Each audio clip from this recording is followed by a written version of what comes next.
말레이시아에서 있었던 일인데요. 하산이라는 청소년이 있었습니다.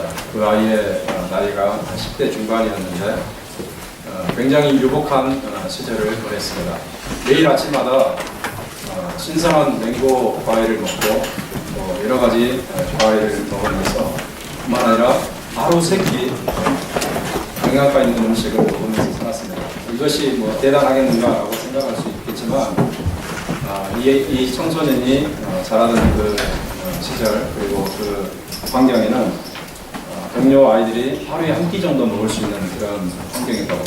그러니까 다른 아이들은 하루 한 끼 겨우 근근히 먹고 살아가는데 매일 세 끼를 영양가 있는 음식을 먹고 또 맛있는 과일들 마음껏 먹는 아버지가 말레이시아에서 큰 사업체를 여러 개 운영하면서 정부에도 상당한 영향력을 행사하는 그런 사회 지도층이었다고 합니다.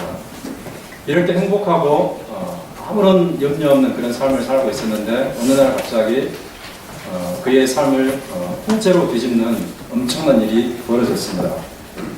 어느 날 아침에 맹고 과일을 보고 있는데 경찰들이 갑자기 집에 들이닥쳐가지고 그냥 아무런 설명도 없이 몽둥이로 자기 아버지를 엄청나게 두드러 패가지고 피가 질질 흘렀다고 그래요.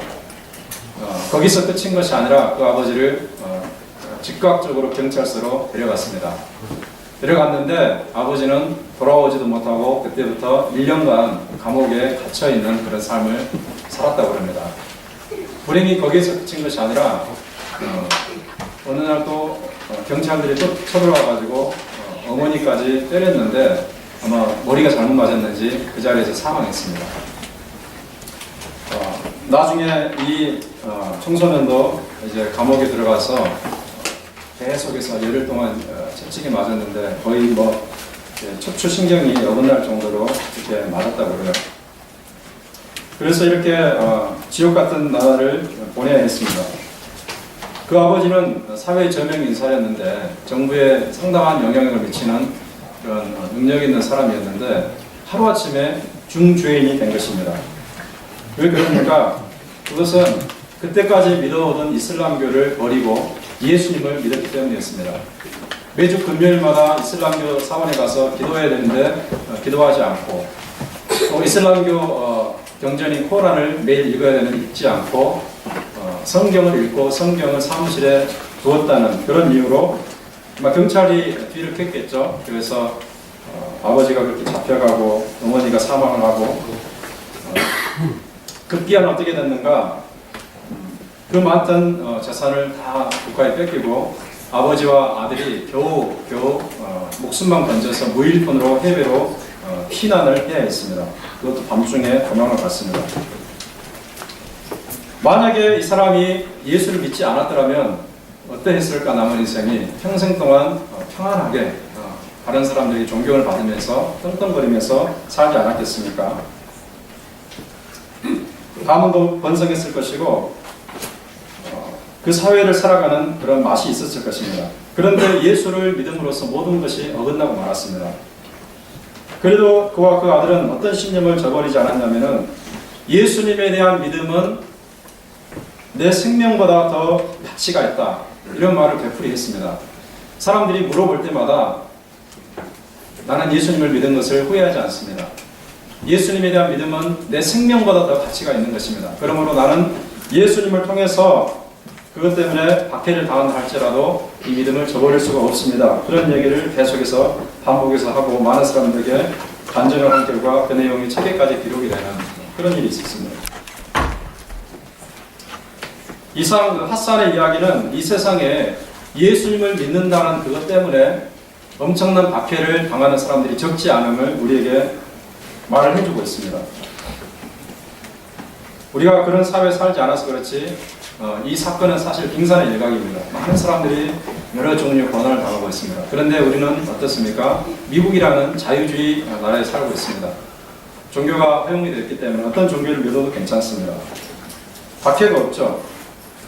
물이 많은 곳에서는 물의 가치를 모르는 것처럼 신앙의 자유가 있기 때문에 신앙의 자유가 너무나 많기 때문에 신앙생활이 얼마나 귀한지 모르고 신앙생활에 때때로 염증을 느끼고 교회를 떠나는 사람들이 종종 있습니다. 어떤 지역에서는 예수님에 대한 신앙으로 목숨까지도 내놓는데 어떤 곳에서는 교회가 하나님을 통해서 자신의 욕망만 채우려고 하고 그것이 잘 안 되면은 신앙을 가차없이 내어버리는 그런 사람들이 있다는 사실이죠. 오늘 우리가 베드로전서를 읽었는데요. 이 베드로전서를 쓴 사람은 사도 베드로입니다. 이분이 이 서신을 쓰던 그런 당시는 어떤 시대였는가? 극심한 박해가 있던 시대였습니다. AD 60년경으로 추정이 되는데 그때는 로마 제국에서 가장 유명했던 사람, 가장 악한 사람으로 유명했던 사람 네로 황제가 통치하는 시대였습니다. 네로에 대해서 잘 아시죠? 그 사람은 로마의 여러 황제들 중에서 기독교를 가장 잔혹하게 박해한 사람이었습니다. 어느 정도까지 박해를 했냐면은 예수를 믿는 사람들을 그냥 끌어와가지고 자기 앞에서 목을 치는 경우도 있었고 목을 치지 않고 그 로마 거리에다가 기둥을 세우고 그 기둥에 묶었습니다. 묶어가지고 그 사람 몸에 양초라든지 다른 기름 같은 것을 부어서 불을 지릅니다. 그러면은 네로 황제는 그 궁전이 로마의 시내를 한눈에 볼 수 있는 곳에 지어져 있기 때문에 밤에 술을 마시면서 활활 타오르고 있는 그 사람 가로등을 보면서 즐겼다고 해요. 또 기독교인들을 원형 경기장에 집어넣고 사자라든지 곰 이런 것들에게 찢기고 먹히게 만들었습니다. 이것이 바로 네로가 기독교를 박해하던 잔인한 모습이었습니다. 너무나 힘들고 어려워서 많은 사람들이 지하에서 숨어 사는 그런 문화까지 형성될 정도였습니다. 이처럼 그 당시는 예수님을 믿는다는 사실이 너무나 힘든 일이었어요. 매일매일 박해 속에서 갈등하던 그런 시대였고 매일매일 삶과 죽음의 영역을 넘나드는 그런 시기였습니다. 그런 성도들에게 베드로가 편지를 씁니다. 너희들이 고난 가운데 있지만은 그 가운데서 인내해야 된다. 인내하고 이겨내야 된다. 이런 내용의 편지를 그들에게 썼습니다. 어쩌면은 그 고난이 불보다 더 뜨거운 그 어느 것보다 더 무서운 고난이지만 그 고난 뒤에는 섭리의 하나님께서 계심을 계속해서 베드로는 얘기를 하고 있습니다. 바로 그 하나님께서 그런 혹독한 시련의 때에 여러 가지 어려움을 이용하여서 성도들의 믿음을 단단하게 하고 성도들의 믿음을 견고하게 할 것이라고 말했습니다. 불로 연단하여도 없어질 금보다 더 귀하게 하나님께서 만드실 것이라고 말씀을 했습니다. 이렇게 연단된 믿음을 통해서 하나님께서는 무엇을 하기를 원하시는가? 주변 불신자들에게 내가 가지고 있는 신앙이 진짜라는 것을 보이기를 원하십니다. 그 사람들을 박해하던 사람들을 부끄럽게 만들기를 원하시는 거예요. 그리고 하나님의 영광을 드러내기를 원하시는 것입니다. 베드로는 이와 같은 하나님의 계획을 알고 있기 때문에 비록 마음은 아프지만 성도들에게 이 고난 중에서도 끝까지 하나님에 대한 믿음을 가지고 이겨내라고 절절한 그런 마음을 가지고 편지를 썼습니다. 이와 같은 베드로의 권면은 다른 시대를 살면서 다른 종류의 어려움을 겪고 있는 우리에게도 역시 해당되는 말씀이라고 볼 수 있습니다. 왜냐하면 우리 역시 어떤 세상에 살고 있냐면 불신 세상의 가운데 살고 있거든요. 비록 적극적인 박해는 없지만 적극적인 핍박은 없지만 우리가 불신 세상에 속해 있기 때문에 예수를 믿는다는 그 한 가지 사실만으로 어려움을 당할 수가 있습니다. 특별히 예수님께서는 우리 그리스도인들을 세상이 미워한다는 말씀을 하시는데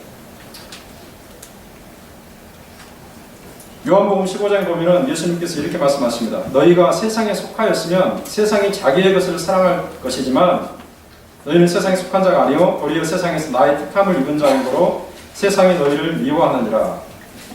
비록 우리가 세상에 살고 있지만 세상에 속한 것이 아니고 예수님에게 속해 있고 예수님은 세상에 속하지 않았기 때문에 세상이 예수님을 박해한 것처럼 세상이 그리스도인들을 미워한다는 그런 말씀을 하시는 것입니다. 이것이 나중에 그대로 성취가 되는 거죠. 뿐만 아니라 사도 요한 역시 박해 가운데서 고난을 당하면서 그리스도인들에게 그렇게 말했습니다. 요한일서에 보면은 형제들아 세상이 너희를 미워하거든 이상에 여기지 말라. 당연한 것이라는 거죠. 이상한 일이 아니라는 거죠.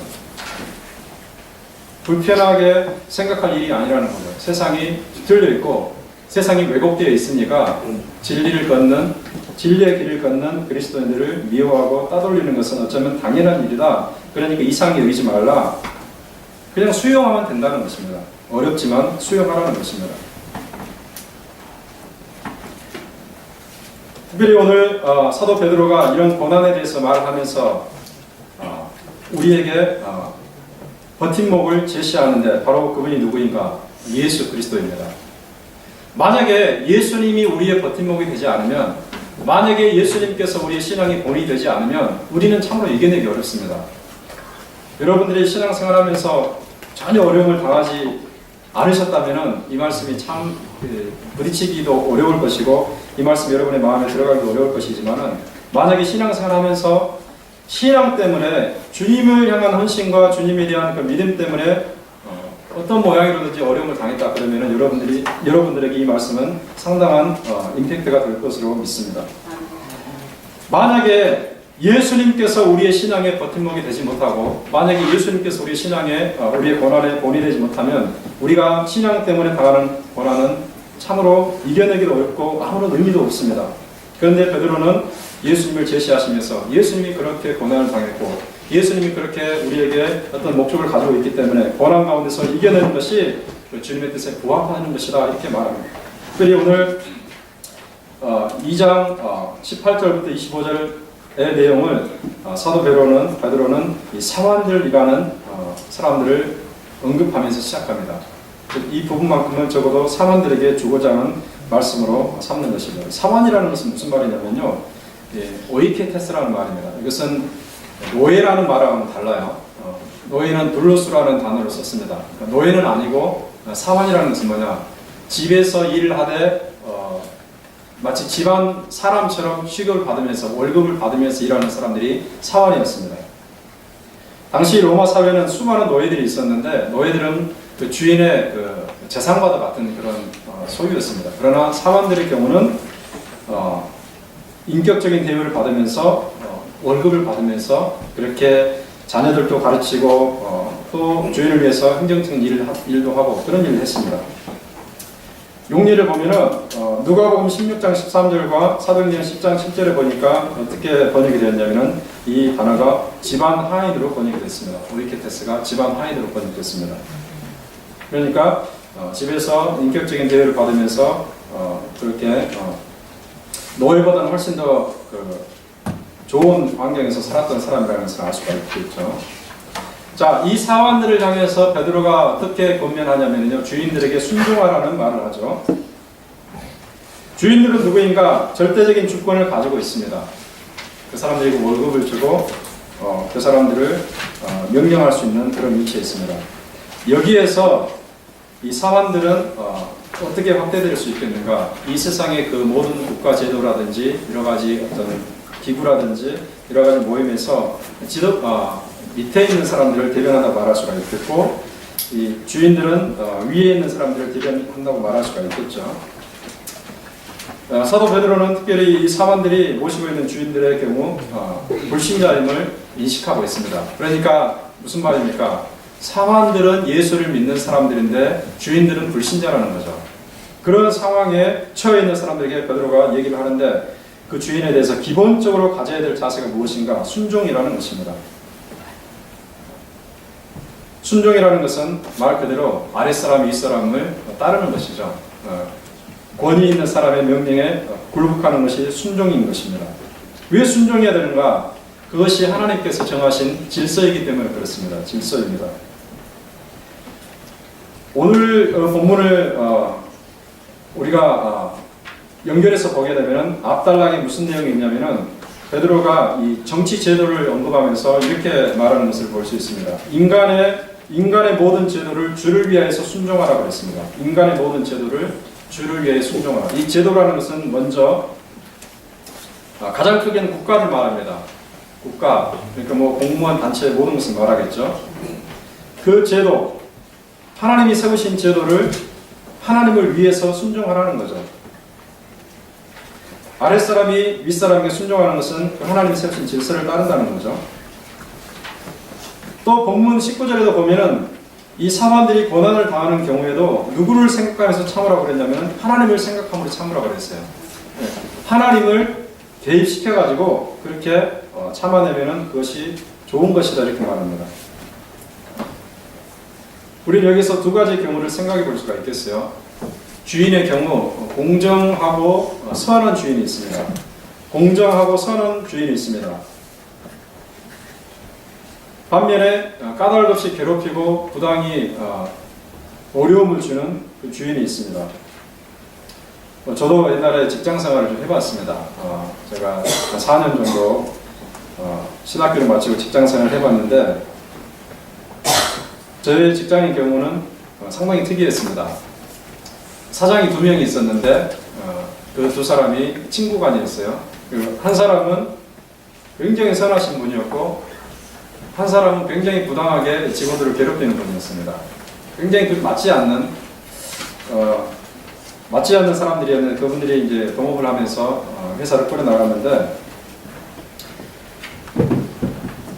선한 사람에게만 순종할 것이 아니라 저와 같이 그 밑에서 일하는 사람들의 입장에서는 부당하게 괴롭히는 그 사장에게도 순종해야 되는, 만약에 그렇게 하지 않으면 나가야 되는 어떤 사람이 한 명 있었는데 너무 참기 힘들어가지고 그 사장과 멱살을 잡고 싸운 일이 있었습니다. 우리가 다 보는 앞에서. 그래서 그분은 그냥 그만두고 말았는데 베드로가 말하는 것은 선하고 공정한 주인에게 뿐만 아니라 까닭 없이 괴롭히는 사람에게도 순종하라고 말하는 것입니다. 참 어렵겠죠. 선한 주인에게 순종하는 것은 당연한 것이고 어쩌면 그것이 그 사람을 존중해주는 일이 될 것입니다. 그런데 까다로운 주인, 부당하게 괴롭히는 주인에게 순종하는 것은 쉽지 않습니다.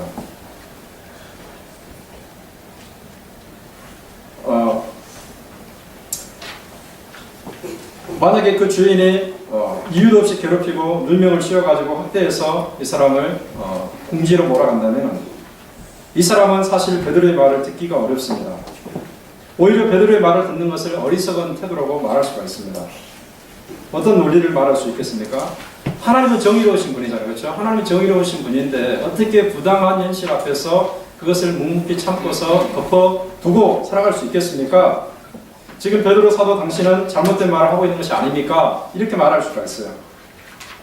그런데 베드로는 그런 반론을 다 예상했겠죠. 그러면서 우리에게 하는 말이 선하고 관용하는 자들에게 뿐만 아니라 까다로운 자들에게도 그리하라.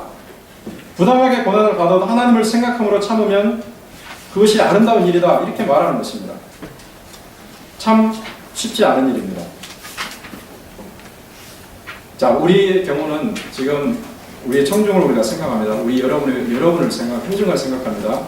이미 사회 가운데서 자영업을 하시는 분들이 많이 있기 때문에 물론 직장생활 하시는 분도 있고 그러나 자영업을 하시는 분들이 많이 있기 때문에 여러분들의 경우는 사환의 위치에 있다기보다는 주인의 위치에 있다고 볼 수가 있겠죠. 그러면은 이 말씀이 나에게는 해당이 되지 않는 말씀인 것 같은데 이렇게 생각할 수 있겠습니다. 물론 직장생활하는 분들에게 해당이 되겠지만은 그러나 우리가 비단 거기에만 국한시켜가지고 생각할 것이 아니에요. 자, 까다로운 주인들을 이렇게 우리가 치환할 수도 있습니다. 이렇게 대치할 수도 있습니다. 아까 제가 그 예를 들었던 핫산과 그의 아버지의 경우처럼 신앙생활 하면서 주변에서 나를 그냥 미워하거나 괴롭히는 불신자들, 신앙생활을 한다는 것 때문에 주님께 헌신한다는 이유 때문에 까닭없이 미워하고 괴롭히는 사람들로 우리가 확대해서 적용할 수도 있겠습니다. 만약 여러분들이 사환의 위치가 아닌 주인의 위치에 있다면 그렇게 할 수 있겠어요. 여러분 살아가시면서 그런 사람들을 만나신 적 있습니까? 내가 열심히 주님의 말씀을 따라서 순종하고 교회에 열심히 봉사하고 있는데 그것 때문에 괜히 트집 잡고 그것 때문에 괜히 어려움을 주는 사람들을 여러분 만나신 적이 있습니까? 부당하게 대우하고 여러분들을 궁지에 몰아간 그런 사람들이 있습니까? 그런 사람에 대해서 보통 우리가 어떤 마음을 품을까요? 악한 마음을 품죠. 이렇게 반응할 수 있습니다. 대놓고 말할 수도 있고 돌려서 말할 수도 있고 또 하나님께서 대적하지 말라, 보복하지 말라 이런 말씀하셨기 때문에 그 말씀을 아는 사람들은 말로는 하지 못해도 마음속으로 꽁꽁 눌러 참으면서 안 이쁘게 생각할 수도 있고 냉소적인 태도를 취할 수도 있습니다. 그러나 이것 역시 옳은 것이 아닙니다. 이를 부득부득 갈면서 지금은 내가 할 수 없지만 나중에는 내가 두고 보자 이렇게 하는 태도도 옳지 않습니다. 이것은 우리 예수 믿는 기독교인들의 반응이 아니라 예수를 알지 못하는 자연인의 반응입니다. 성경은 이것을 우리에게 요구하는 것이 아닙니다. 뭐라고 말씀하십니까? 하나님을 생각함으로 참으면 그것이 좋다고 했습니다. 여기서 참는다는 것은 그냥 힘들고 어려운데 꾹꾹 눌러 참는다는 말이 아니에요. 그거를 풀어내고 수용하고 인정한다는 것을 말하는 것입니다. 그렇게 되면은 타올랐던 분노의 감정과 복수의 감정들이 사르르 녹아지고 우리가 주님 안에서 안식을 얻을 수가 있어요. 우리는 기억해야 돼요. 뭘 기억하는가? 하나님께서 높게 평가하시는 것이 무엇인가? 이걸 알아야 됩니다. 하나님의 평가는 사실 보통 우리가 내리는 평가와 다르거든요. 고난 중에서도 믿음으로 이겨내는 사람을 주님께서는 높이 평가하십니다. 성경에서 인내라는 것, 이것을 높이 평가하는 이유가 바로 그것입니다. 하나님께서는 아무런 대책도 없이 그렇게 하시는가? 아닙니다. 하나님은 계획이 있으세요. 하나님은 플랜이 있으세요. 하나님은 오르신 분이기 때문에, 걸어가신 분이기 때문에, 선하신 분이기 때문에 항상 하나님께서는 모든 것을 바로 잡으실 날을 하나님께서는 마음에 품고 계시고 우리에게 그날을 경험하게 하십니다. 성경의 모든 가르침이 그렇습니다. 하나님 앞에서 악을 행하는 자들, 하나님의 교회를 대적하는 자들, 하나님의 복음에 맞서 행하는 자들은 하나님께서 반드시 심판하신다는 것이 성경의 메시지입니다. 어려움 중에도 하나님을 바라보면서 꼿꼿이 믿음을 지키는 그런 사람들은 하나님께서 영광스러운 복으로 갚아주신다는 것이 성경의 가르침입니다. 우리가 이 성경의 큰 가르침을 알아야 돼요. 바로 이와 같은 하나님에 대한 계획을 예수님이 알기 때문에 예수님 역시 고난 중에서도 믿음으로 이겨냈던 것입니다. 예수님께서 그런 믿음의 본을 보이실 때에 사도 베드로는 우리에게 무엇이라고 말합니까? 우리 한번 이 부분을 읽어보겠습니다. 시작. 이를 위하여 너희가 부르심을 입었으니 그리스도도 너희를 위하여 고난을 받으사 너희에게 본을 비춰 그 자체를 따라오게 하려 하셨느니라. 아멘. 굉장히 힘든 말씀이죠. 왜 힘든 말씀입니까? 다시 한번 보세요. 이를 위하여 너희가 부르심을 입었다. 이 무슨 말입니까? 고난을 위하여 너희가 부르심을 입었다는 말입니다. 정말 우리가 수용하기 힘든 말입니다. 그리고 그리스도도 너희를 위하여 고난을 받아서 너희에게 오늘 비춰 그 자취를 따라오게 하려 하셨느니라. 그 고난의 자취를 따라오게 하셨다는 건 참 우리가 받아들이기 힘든 말입니다. 그러나 베드로는 이것이 우리의 본분이라고 말합니다. 여기에 본이라는 단어를 여러분 주목해 보시기 바랍니다. 예수님께서 본을 끼쳐 그 자취를 따라오게 하셨다. 본을 끼쳐. 이 본이라는 말이 아주 특이한 단어입니다. 이 단어는 무슨 말이냐면은 피포그라모스라는 단어인데 이것은 여러분이 헬라어를 모르셔도 됩니다. 그러나 의미는 아셔야 됩니다. 무슨 말이냐면요. 어떤 글씨 아래에 놓여 있는 어떤 아래에 기록되어 있는 글, 어떤 아래에 기록되어 있는 글을 의미했습니다.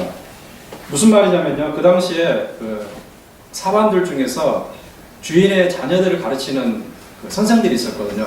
그 당시 교사들도 다 사관들이었습니다. 그런데 그 사관들이 아이들을 가르칠 때에 글을 가르칠 때 어떤 방식을 사용했냐면은 그 양피지라든지 무슨 그 당시 필수가 있겠죠. 그러면은 거기에다가 글자를 쓸 때 이 점선으로 썼습니다.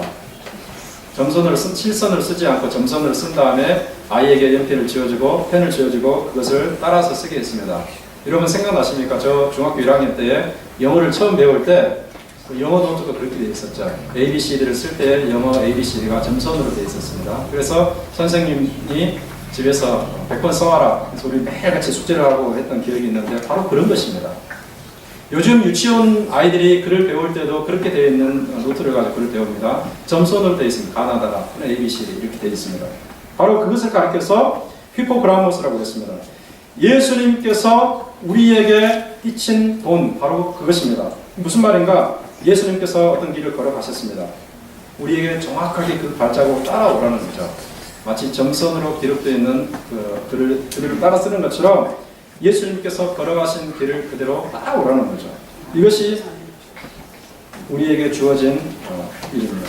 흉내내라는 시점, 흉내내라. 아이들이 어른들 말을 흉내내면서 언어를 배우는 것처럼 예수님이 하신 일을 흉내내면서 예수님의 것을 너희 것으로 만들어라 이렇게 말하는 것입니다. 예수님께서 그러면 당하신 고난은 무엇입니까? 예수님께서는 그 고난 가운데서 어떻게 반응하셨습니까? 한마디로 예수님이 당하신 고난은 다른 사람의 죄를 대신해서 그 죄값을 받는 일이었습니다.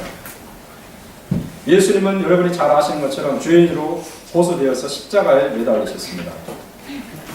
죄인으로 고소되어서 십자가형을 받았습니다. 예수님은 그러나 어떤 분이었습니까? 죄를 범치 아니하시고 그 입에 거짓도 없으시며 라고 말합니다. 예수님은 죄가 없어요. 그 어떤 죄도 없습니다. 성경에서 죄라 하면은 뭐를 죄라고 그러냐면요, 여러분, 우리가 뭐 적극적으로 남을 죽인다든지 뭐 그런 것뿐만 아니라, 그런 것은 당연히 죄고, 그런 것뿐만 아니라 만약에 부모를 공경하지 않아도 죄가 되는 것이고, 이웃을 내 몸처럼 사랑하지 않아도 죄가 되는 것이고, 하나님을 마음을 다하고 성품을 다하고 힘을 다해 사랑하지 않는 것도 죄가 되는 것이고, 또 겉으로 드러난 것뿐만 아니라 마음속에 있는 것들, 시기, 질투, 원망, 미움, 분노, 이런 것도 죄가 되는 거예요. 속이는 것, 거짓말하는 것, 이 모든 것이 죄가 됩니다. 자, 이 모든 경우에 있어서 예수님은 단 하나의 죄도 범하지 않았습니다. 완벽한 삶을 사셨어요. 그런데 그 완벽한 삶을 사신 분이 죄인으로 고소되어서, 그것도 사회의 반역적인 중죄인으로 고소되어서 십자가에 죽으셨습니다. 여러분 생각해 보세요. 그러면 예수님보다 더 이 부당한 고난을 당한 사람이 있겠습니까? 모든 역사가들이 이구동성으로 그렇게 말합니다. 인류 역사상 가장 억울한 재판을 당한 사람이 예수라는 사람이 이렇게 말합니다. 이것은 우리같이 예수님을 믿는 사람들뿐만 아니라 예수를 믿지 않는 사람도 동의하는 내용입니다. 인류 역사상 가장 부당한 재판을 받은 분이 바로 예수라고 다 그렇게 얘기를 합니다. 그러면 도대체 예수님은 무엇 때문에 죄도 없는데 그런 부당한 재판을 받고 부당한 죽음을 죽으셔야 했습니까? 예수님께서 힘이 없어서 그렇게 된 것이 아닙니다. 예수님께서 자기 사역을 하다가 절망해서 그렇게 된 것도 아닙니다.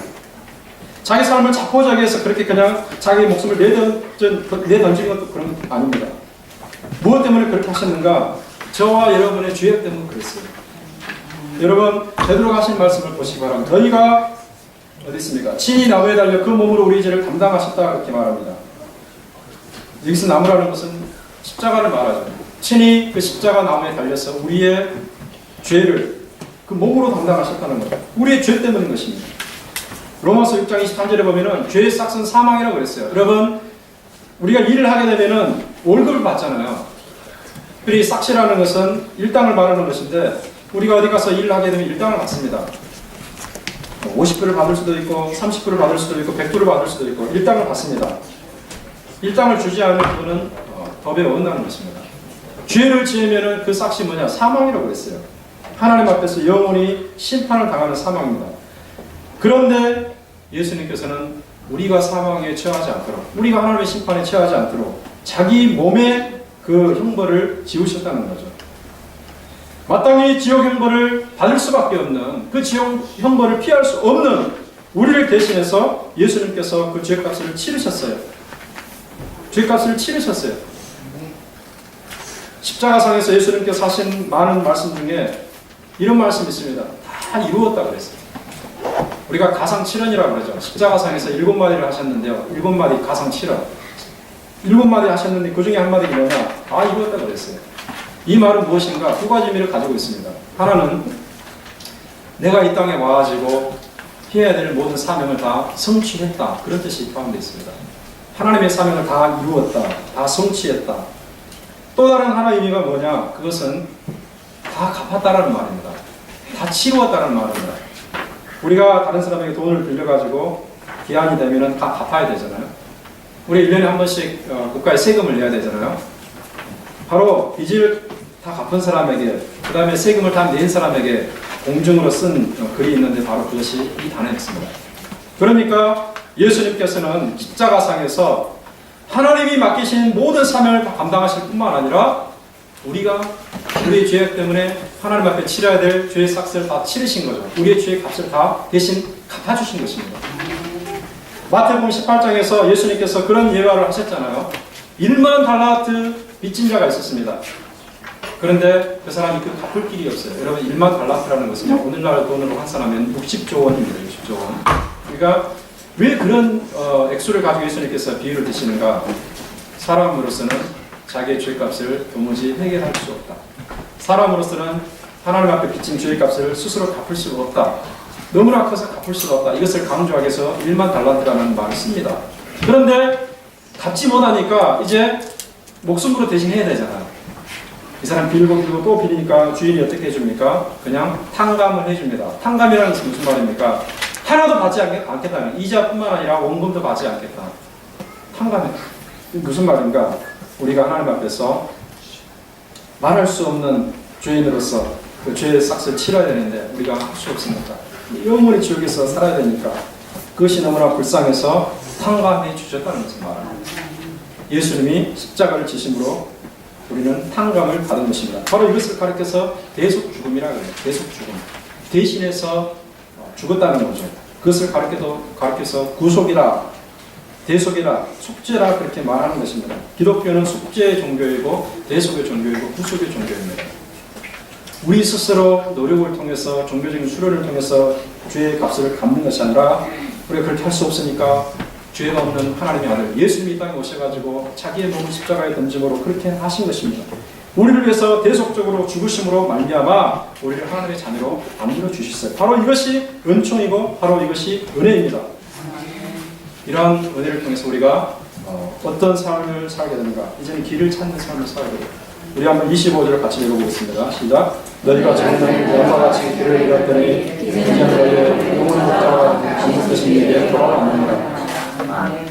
예수님의 죽음을 통해서 우리는 이제 하나님께 돌아온 자가 되었다. 과거에는 길을 잃고 헤맸었는데 여러분 길을 잃어버리신 적이 있으십니까?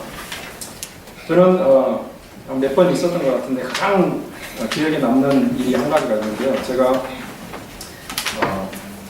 저는 아주 남부지방 출신입니다. 지방에서 이제 고등학교를 졸업하고 이제 대학을 가기 위해서 서울에 올라간 적이 있었는데 서울에 올라가서 지하철이라는 것을 처음 보았고 처음 타고 왔습니다. 서울역에서 청량리 쪽으로 가야 되는데 제가 전혀 몰라가 영등포 쪽으로 1호선을 타고 정반대 방향으로 갔습니다.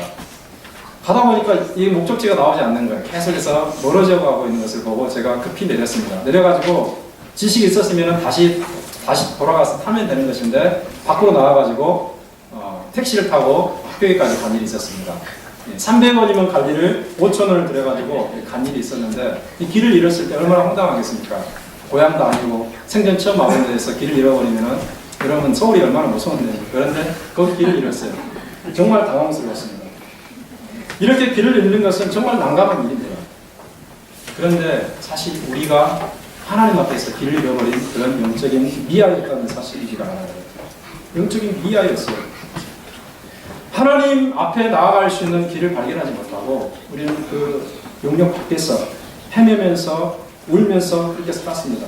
잃어버린 존재였어요. 방황하던 존재였어요. 죽음을 기다리던 존재였어요. 그런데 예수님께서 우리 대신 죄의 삭스를 갚으심으로 우리가 길을 찾도록 길을 열어주셨어요.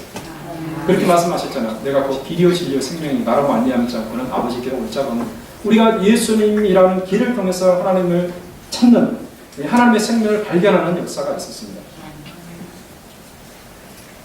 바로 이와 같은 은총을 주기 위해서 우리를 대신해서 고난을 받으셨는데 그 고난 받을 때에 주님의 태도가 무엇이었는가 우리가 이것을 알아야 됩니다. 예수님께서 부당하게 어려움을 당하고 부당하게 재판을 당하고 부당하게 고난을 당할 때 어떤 태도를 취했는가 어떤 태도를 취하셨는가 우리가 이 부분을 알 필요가 있습니다. 읽어보겠습니다. 시작. 욕을 받으시되 대신하지 아니하시고 고난을 받으시되 의역하지 아니하시고 오직 공의로 심판하시는 자에게 부탁하시며 참으로 부당한 고난을 받으셨는데 예수님께서는 그것을 피하지 않았습니다. 언젠가 내가 복수하고 말겠다 이렇게 이를 부득부득 갈지도 않았습니다. 또한 하나님께 기도하면서 하나님 너무 억울하니까 빨리 고난을 좀 제거해 주십시오 그렇게 기도하지 않았습니다. 하나님의 이 구원의 계획을 생각하면서 이겨냈어요. 우리가 복음서의 그 기록을 보면은 조금 이해를 할 수 있습니다. 그 모습이 어떤 모습이었는지. 자, 예수님께서 재판을 받는 그 재판장에서 군사들이 어떻게 했냐면요, 네가 진짜 유대인의 왕이냐? 자, 그렇다면 왕의 행세를 해봐라. 그러면서 어떻게 조롱을 했냐면은 이 예수님의 옷을 벗기고 자주색 옷을 입혔습니다. 자주색 옷이라는 것은 그 당시 왕들이 입는 고급 옷이에요. 그런데 고급천으로 된 것은 아니지만은 자주색의 옷을 걸치게 하고, 그다음에 왕들은 그 크라운을 썼잖아요. 왕들은 오늘날은 그렇지 않지만 과거의 왕들은 다 그렇게 했습니다. 크라운을, 금으로 된 크라운을 씌워준 게 아니라 나무, 가시나무가 있습니다. 굉장히 아프고 단단한 가시나무, 그 가시나무를 엮어가지고 머리에 눌렀습니다. 머리가 찢어지면서 피가 났겠죠. 그리고 왕들은 이 손에 호를 들고 있었습니다. 지팡이 같은 것들을. 다른 막대기 하나 쥐어주면서 앉게 해가지고 네가 왕 행세를 한번 해봐라. 여러분, 얼마나 모욕적인 일입니까? 얼마나 모욕적인 일입니까? 얼마나 고통스러운 일입니까? 십자가에 매단 후에도 어떻게 말했냐면, 네가 네 주장대로 하나님의 아들이라면 지금 한번 내려와라. 내려와봐라. 옷을 박아놓고 묶어놨는데 네가 진짜 하나님의 아들이라면, 죽은 자를 살린 사람이라면, 풍랑을 잔잔하게 한 그런 사람이라면, 딱 5개로 5,000명을 먹인 사람이라면 한번 십자가에서 내려와봐라. 그러면 우리가 믿겠다라고 말합니다. 조롱하는 겁니다. 예수님께서 그 모든 조롱을 다 참아내시고 마음의 분노를 품지 않으시고 주님께서 다 이겨내셨어요. 바로 이것을 기억하면서 베드로가 예수님께서 욕을 받으시되 대신 욕하지 아니하시고 고난을 받으시되 위협하지 아니하시고 오직 공의로 심판하시는 자에게 부탁하셨다, 이렇게 말하는 것입니다. 우리 같으면 절대 그렇게 할 수가 없습니다. 불가능한 일입니다. 저와 여러분은 불가능한 일이에요. 예수님이 되니까 그렇게 하셨어요. 그런데 베드로는 무엇인가?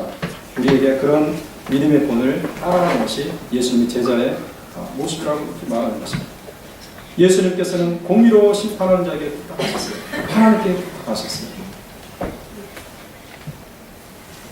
왜 예수님께서 그런 고난을 겪어내셨습니까? 아까 제가 말씀드린 것처럼 우리를 건져내기 위함인데, 히브리서 기자는 이것을 또 다른 말로 이렇게 표현합니다. 우리 한번 같이 읽어보겠습니다. 시작. 저는 그 앞에 있는 즐거움을 위하여 십자가를 참으사 부끄러움을 개의치 아니하시더니 하나님 보좌 우편에 앉으셨느니라. 부끄러움을 개의치 아니하셨다. 치욕을 개의치 아니하셨다. 조롱을 개의치 아니하셨다. 고난을 참아냈다는 것입니다. 무엇을 위해서? 그 앞에 있는 즐거움을 위해서. 예수님께서 제시하신 고난의 본이 이것입니다. 여러분, 이 땅을 살아가면서 신앙 때문에 어려움을 당할 수도 있습니다. 여러분이 신앙 때문에 어려움을 당한 적이 없으시다면 여러분들이 착하게 살려고, 진실하게 살려고 하다가 또 어려움을 당하는 경우도 있을 수도 있습니다. 만약 그것도 없으시다면 여러분들이 그냥 인간관계 속에서 어려움을 당할 수도 있습니다. 어떤 면모로든지 우리는 부당하게 어려움을 당하는 경우가 있잖아요. 그럴 때 우리가 어떤 마음을 품어야 될 것인가? 우리 예수님처럼 그 앞에 있는 즐거움을 바라봐야 됩니다. 그것이 무엇인가? 하나님께서 바로잡으실 나를 바라보아야 됩니다. 하나님께서 주님의 신앙을 지킨 자들에게 베푸실 은총을 바라보고, 하나님께서 주님을 대적하고 말씀을 대적하고 교회를 대적하고 복음을 대적하는 자들에게 가져오실 심판을 생각하면서 이겨내야 된다는 거예요. 이슬람 세력에 있는 그런 크리스찬들만, 공산 치하에 있는 크리스찬들만 그런 것이 아닙니다. 자유주의 세계 속에서 살아가면서 이 모양 저 모양으로 치이고 깎이고 어려움을 당한 우리도 역시 이와 같은 자세를 가져야 됩니다. 분명한 것은 하나님이 살아계시다는 거예요. 우리는 그걸 알아야 됩니다. 만약에요, 하나님이 없으시다면 아무것도 아닙니다. 하나님이 살아계시지 않고 하나님이 정의롭지 않고 하나님께서 나중에 모든 것을 바로잡지 않으신다면 아무것도 아닙니다. 우리는 다 버려야 돼요. 신앙을 버려야 되고 교회를 떠나야 되고 우리가 그냥 성경에 매여가지고 살 필요가 없습니다. 그렇게 할 필요가 없어요. 하나님이 계시기 때문에 그렇게 하는 거예요. 하나님이 살아 역사한다는 사실을 믿기 때문에 그렇게 하는 거예요. 여러분, 하나님이 살아계신 분 믿으십니까? 하나님은 과거처럼 오늘도 역시 동일하게 역사하는 분이라고 성경에서 기록하고 있습니다. 하나님을 믿어야 돼요. 하나님에 대한 믿음이 바로 그런 것이에요. 개념적으로 믿는 것이 아니라, 철학적으로 믿는 것이 아니라, 이론적으로 믿는 것이 아니라 우리의 삶의 현장에 찾아오셔서 역사하시는 그런 분으로 믿어야 돼요. 여러분 중에는 하나님의 그런 살아 역사하심을 친히 경험한 분도 있을 것입니다. 만약 없다면 하나님께서 그런 경험을 또 하게 하실 것입니다. 여러분 이 믿음을 가지시고 어렵고 힘든 가운데서 주님처럼 꿋꿋이 이겨나가며 견뎌나가며 하나님의 영광을 드러낼 수 있는 복된 여러분 되시길 주님의 이름으로 축원합니다.